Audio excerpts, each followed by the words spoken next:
जय श्री कृष्णा। राधे राधे। आज मैं आपको श्री कृष्ण जन्माष्टमी की कथा सुनाऊंगी। भगवान श्री कृष्ण की अनेक लीलाएं हैं, उन्हीं से जुड़ी हुई उनके जन्म की कथा बताऊंगी। कृपया कथा को पूरा और ध्यान से सुनें। भाद्रपद के कृष्ण पक्ष की अष्टमी तिथि को भगवान श्री कृष्ण का जन्म हुआ था। आधी रात को रोहिणी नक्षत्र में मथुरा के कारागार में देवकी के गर्भ से भगवान श्री कृष्ण का जन्म हुआ था।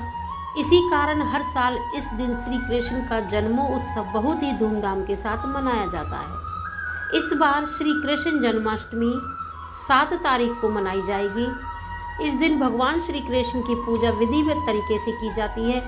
इसके साथ ही माना जाता है कि पूजा के साथ बाल गोपाल के जन्म के यह कथा अवश्य सुननी चाहिए। इससे सुख समृद्धि धन वैभव की प्राप्ति होती है। इस दिन भगवान श्री लड्डू गोपाल की पूजा करनी चाहिए। उन्हें स्नान करते हुए उनके जल में गंगा जल, फूल और इत्र इत्यादि डालकर उनको स्नान कराना चाहिए और उनका अभिषेक करना चाहिए। अभिषेक में आप दूध, दही, शहद, घी और जल ले सकते हैं और उनकी विधिवत तरीके से स्नान कराएं और उनकी पूजा करें और उनको भोग में माखन, मिश्री और दूध दही का भोग अवश्य लगाएं। इससे हमारे घर में सुख समृद्धि और धन की वैभव की प्राप्ति होती है और सभी जो भी कोई कष्ट हैं वह सभी दूर हो जाते हैं। आइए सुनते हैं भगवान श्री कृष्ण की जन्म की कथा। भागवत पुराण के अनुसार द्वापर युग में मथुरा नगरी पर कंस नाम का एक अत्याचारी राजा शासन करता था। अपने पिता उग्रसेन को गद्दी से हटाकर वो स्वयं राजा बन गया था और अपने पिता को कारागार में डाल दिया। मथुरा की प्रजा उसके शासन में बहुत दुखी थी। सभी साधु संत बहुत दुखी थे। वह सभी पर बहुत अत्याचार करता था, लेकिन वो अपनी बहन देवकी को बहुत प्यार करता था।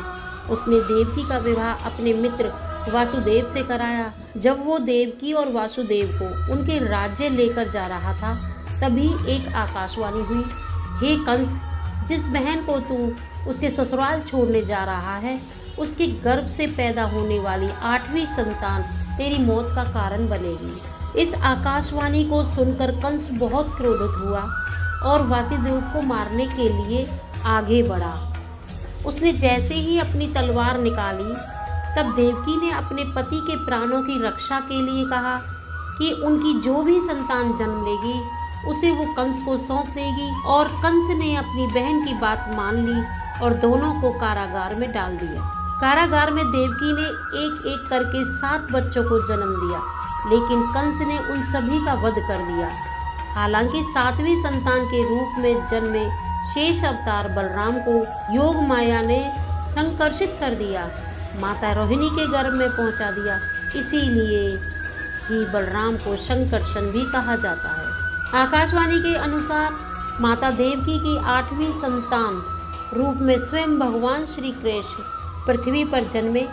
उसी समय माता यशोदा ने एक पुत्री को भी जन्म दिया।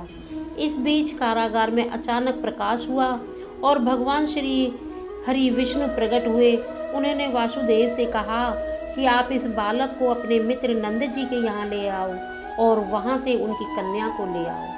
भगवान विष्णु के आदेश से वासुदेव जी भगवान श्री कृष्ण को सूप में बिठाकर अपने सिर पर रखकर नंद जी के घर की ओर चल दिए। भगवान विष्णु की माया से सभी पहरेदार सो गए।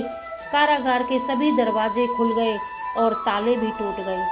यमुना ने भी शांत होकर वासुदेव जी के जाने के लिए रास्ता छोड़ दिया। वासुदेव भगवान श्री कृष्ण को लेकर नंद जी के यहाँ कुशल मंगल पहुँच गए और वहाँ से उनकी नवजात कन्या को लेकर वापस आ गए। जब कंस को देवकी की 8वीं संतान की जन्म की सूचना मिली, वह तत्काल कारागार में आया और उस कन्या को छीनकर पृथ्वी पर पटकना चाहा, लेकिन वह कन्या उसके हाथ से निकलकर आसमान में चली गई। फिर कन्या ने कहा, हे मूर्ख, तुझे मारने वाला जन्म ले चुका है और वह वृंदावन पहुंच गया है। अब तुझे जल्द ही तेरे पापों का दंड मिलेगा। वह कन्या कोई और नहीं थी, स्वयं योग माया थी, जो कि भगवान श्री कृष्ण ने बनाई थी। तो इस तरह भगवान श्री कृष्ण का अवतार हुआ और सभी दुष्ट राक्षसों का नाश हुआ। भगवान श्री कृष्ण ने मात्र 7 वर्ष की आयु में कंस का वध कर दिया था। और जब भगवान श्री कृष्ण 6 दिन के थे तब उन्होंने कंस की भेजी हुई पूतना का वध किया। इस तरह भगवान सभी राक्षसों का नाश करते हैं और धर्म का प्रचार करते हैं। तो यह थी श्री कृष्ण जन्माष्टमी से जुड़ी हुई एक उनके जन्म की लीला। राधे राधे।